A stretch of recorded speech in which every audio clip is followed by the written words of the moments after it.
expérimenté pour la première fois il y a 40 ans aux États-Unis et au Canada. Le revenu universel signe un retour remarqué en Europe. En Finlande d'abord, qui a annoncé vouloir le mettre en place, mais aussi en France, à l'approche de la présidentielle. Pour en parler avec nous ce soir, Guillaume Matelier, bonsoir. Bonsoir.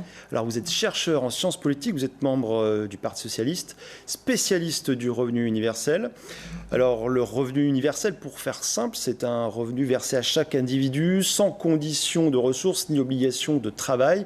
Quelle est l'origine de ce revenu ? Il y a plusieurs origines et j'aime pas tant revenir sur les origines parce que certains libéraux notamment reparlent de Thomas Paine qui était quelqu'un qui a fait et la Révolution américaine et la Révolution française, qui est devenu citoyen français et qui parlait à l'époque de la redistribution notamment des terres en disant que le dernier stade pour les droits de l'homme, c'était aussi de garantir la subsistance. Moi, je suis plus sur une réflexion sur la justification morale et sur une société de l'après-travail, aujourd'hui notamment avec la robotisation, avec l'automatisation de la société, sur un chômage massif et sur finalement l'illusion du plein emploi que nous vivons et les politiques anti-chômage qui sont inefficaces. Alors, il y a eu des expérimentations, hein. Il y a aussi des projets. On va d'ailleurs voir l'infographie, justement, qui les résume. Donc des expérimentations, et pourtant aucun pays n'a encore réellement adopté ce revenu universel. C'est peut-être parce qu'il n'est pas parfait. La société du travail ne l'est pas. Chaque jour, il y a des burn-out, chaque jour, il y a des personnes qui doivent faire 2-3 petits boulots, des boulots de merde, excusez-moi le terme, mais c'est un terme qui est utilisé aujourd'hui, notamment dans un livre qui vient de paraître. Donc la société du travail n'est pas du tout parfaite. C'est simplement de savoir, est-ce que l'homme est obligé de travailler ? D'ailleurs, posons-nous la question, est-ce que le travail est non seulement une obligation ? Pourquoi nous travaillons ? Et est-ce qu'il n'y a que l'utilité économique qui est utile à la société ? Moi, je ne crois pas. Dans l'illusion d'un revenu qui éviterait aux gens de travailler, justement. Ce n'est pas le cas. Non, parce que aujourd'hui, ce qui peut être critiquable, c'est notamment le rapport à l'emploi, notamment l'emploi salarié. Je crois que tout le monde a envie de travailler, mais il y a d'autres travails qui ne sont pas reconnus, et notamment du travail qui est du travail domestique, du travail s'occuper de ses enfants, du travail qui est en dehors de la sphère économique et qui aujourd'hui est très peu valorisé. Enlever par exemple l'ensemble des bénévoles dans les clubs de foot, je pense même à Tours, enlever les personnes qui s'engagent dans vos quartiers prioritaires dont vous avez parlé tout à l'heure, et enlever aussi les personnes dans vos coopératives. J'ai cru voir une coopérative là, pour une société de spectacle, enlever ces personnes-là, vous verrez que la société marchera moins bien. Donc aujourd'hui, il faut arrêter d'hyper-focaliser sur la question monétaire, d'hyper-focaliser aussi sur la seule sphère économique et de revaloriser la sphère sociale. Et pour ça, le revenu d'existence est un bon mode d'emploi. Alors, libérer du temps pour les choses utiles, on l'a compris. Quelle forme pourrait prendre ce revenu ? Un crédit d'impôt, par exemple ? Alors, les libéraux et les libertariens parlent beaucoup du crédit d'impôt, notamment se référant à Milton Friedman, qui aussi a inauguré, on va dire, certaines des politiques de Margaret Thatcher. Mais moi, je suis plus sur un revenu qui est donné en tant que tel. Et je crois qu'aujourd'hui, il faut avoir une approche beaucoup plus globale du revenu. Un revenu d'existence qui serait donné à partir de 18 ans et qui pourrait permettre à chacun mensuellement, avec cette fréquence-là régulière, d'avoir un capital qui permet de vivre. Mais moi, je pense aussi qu'il faut que ça commence à partir de la naissance. Et c'est ce que j'appelle poursuivre l'idée d'une existence bien vécue.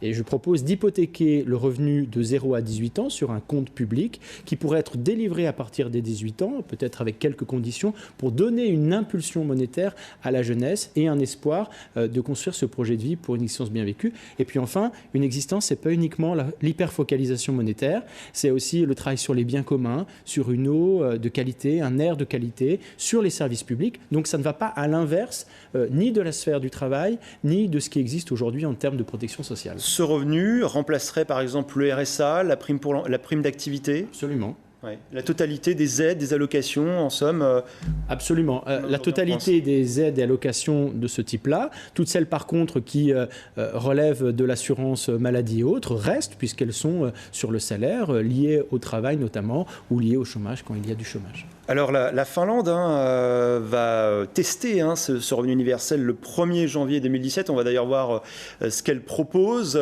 Donc d'abord une phase de test de 2 ans sur 2000 personnes. 560 € par mois. Est-ce que c'est ça que pourrait prendre la forme d'un revenu universel en France ? Le seuil de pauvreté est aux alentours de 2 000 euros. Après, en France, on a aussi des services publics qui sont performants. Et comme je dis, c'est une part du revenu d'existence non monétarisé d'avoir des services publics de qualité, notamment une éducation gratuite, un accès à la santé à faible coût. Et donc, il faut calculer tout ça. Moi, je ne suis pas le mieux placé pour faire ces calculs-là. D'autres qui sont plus économistes, moi je suis plus philosophe, travaillent là-dessus. Mais ça peut en tout cas être une perspective de cet ordre-là, si on calcule les à côté. Et le capital d'émancipation que je propose, qui pourrait à ce moment-là être de plusieurs dizaines de milliers d'euros, avec cette somme cumulée de 0 à 18 ans, et qui donne cette impulsion monétaire pour les projets. Imaginez ces jeunes que vous montriez tout à l'heure, de ces quartiers populaires, puisque j'ai cru comprendre qu'à la Maison de Réussite, c'est 20 000 personnes qui sont touchées par ça. Imaginez s'ils ont cette capacité, à partir de 13, 14, 15 ans, de construire leur projet de vie pour une existence bien vécue et de libérer cette impulsion monétaire. Je crois qu'on aurait aujourd'hui beaucoup moins de décrochage et on aurait plus de facilité à construire de véritables projets que d'être à la ramasse et derrière de devoir on va dire, réparer les pots cassés. Comment ça se finance, un revenu universel ? Alors, il y a plusieurs façons de le faire. Déjà, il y a la réaffectation des aides existantes. Vous avez aussi plus aucun contrôle par rapport aux aides. Moi, je suis aussi maire de ma commune. On n'a pas dit tout le CV tout à l'heure, mais je vois tous les jours qu'un maire ne fait plus de solidarité, mais fait de la charité dans les centres communaux, ça dépend comment on veut le conjuguer, d'action sociale. Et que la plupart du temps, on distribue des aides parce qu'on ne peut pas faire autrement, notamment les bons alimentaires ou autres. Est-ce qu'il n'y a pas un risque d'inflation au final ? Non, pas forcément. Des prix, si tout le monde gagne un peu plus ? Non, pas forcément, parce que justement, vous pourriez compenser des revenus du travail que vous voudriez cette fois-ci à temps partiel avec ce revenu d'existence. Donc, c'est un rééquilibrage de la société. Certains, par exemple, opposent le revenu d'existence au partage du temps de travail. Non, je dis, il y a une très bonne synthèse à faire entre les deux. Un bon partage du temps de travail avec un plein emploi qui est visé, mais d'une autre manière que ce que l'on fait aujourd'hui et qui est totalement inefficace. Et puis, la reconnaissance d'une existence dès la naissance. Merci, Guillaume Matelier. Je vous remercie beaucoup de votre invitation. Sur notre plateau.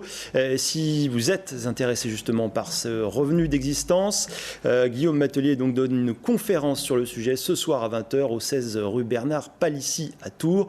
Conférence à l'invitation du PS. C'est la fin de ce journal. Merci de l'avoir suivi. Excellente soirée à tous.